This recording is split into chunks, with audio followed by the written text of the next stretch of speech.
한 건데요. 그게 사실은 대부분의 수압인데 이런 수압들이 히트 상품으로 만들어지니까 이것을 응용한 상품들이 이제 많이 만들어지는데요. 커머더티 수압이라는 게 있습니다. 커머더티 수압이라는 것은 여기서는 지금 어떤 쌀 농사를 짓는 사람이 쌀을 수확할 때쯤에 쌀 가격이 어떻게 되느냐가 불안하잖아요. 오를 수도 있고 내릴 수도 있을 거 아니야. 그러니까 그냥 미리 고정된 가격을 받기로 그냥 약속을 하는 거예요. 대신 미래 시점에 결정되는 그 쌀 시세에 따라서 그 쌀 시세를 주는 식으로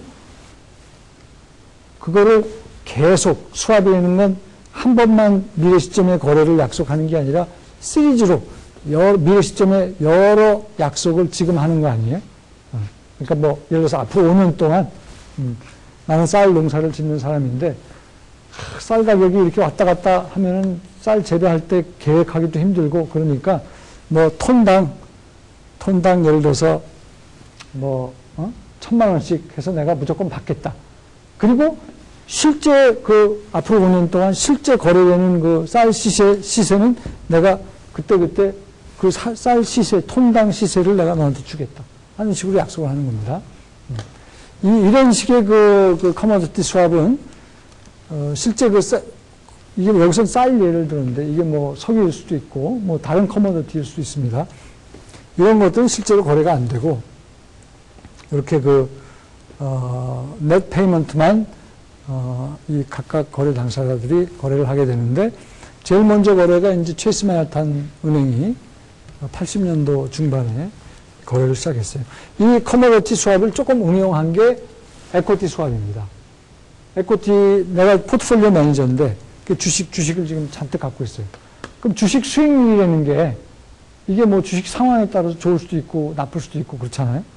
근데 앞으로 금융위기 때문에 앞으로 한 3년 동안은 주식시장이 계속 안 좋을 것 같아. 그러면은 이 포트폴리오 매니저가 에코티 수합을 맺는 거예요. 그래서 어떤 식으로 맺느냐. 그냥 5%는 5% 그 픽스된 수익률을 나한테 다 앞으로 3년 동안. 그러면 나는 실제로 그 주식시장 내 그 수익률에 근거해서 실제로 이 포트폴리오 수익률을 너한테 주겠다. 내 예상대로 수익률이 안 좋았어. 그럼 나는 안 좋은 수익률, 뭐 2%나 1%나 이거를 주면 돼요. 그리고 고정된 5% 수익률을 받으면 되는 겁니다. 오케이? 근데 내 예상과는 달리 5% 받는데 그 시장이 갑자기 좋아져가지고 뭐 10% 수익이 났다. 그러면 10% 줘야 돼요. 그리고 5%만 받는 거예요. 여기서 손해가 발생하겠죠. 오케이? 그러니까 조금 전에 이 커머디티 수합이랑 비슷한 거예요. 내가 그 톤당 뭐 1,000만 원씩 했는데 갑자기 쌀값이 올랐어요. 그 톤당 2천만 원씩 받을 수 있는데 2천만 원 받는 건 내가 줘야 돼. 주기로 약속을 했으니까.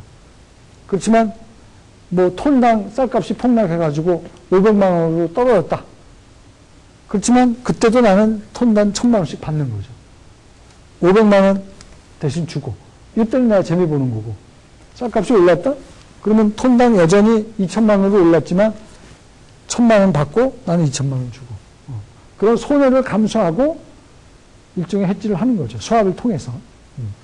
그럼에도 불구하고 이런 수합을 하는 이유는 왜 그럴까요?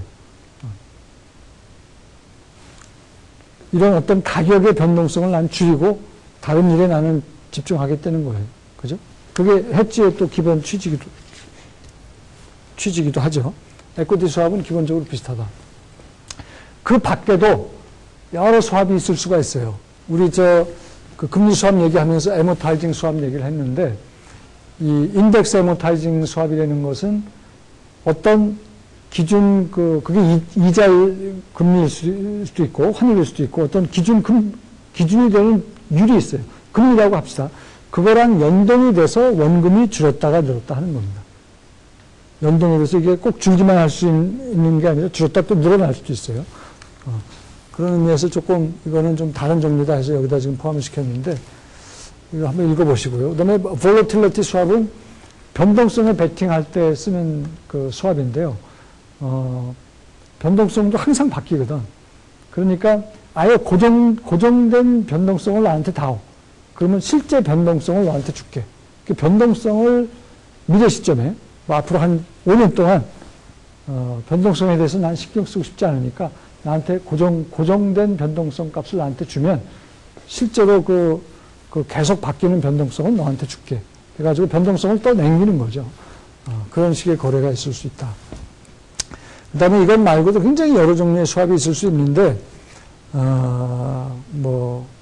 많은 수압과 관련된 사건, 사고가 있었습니다.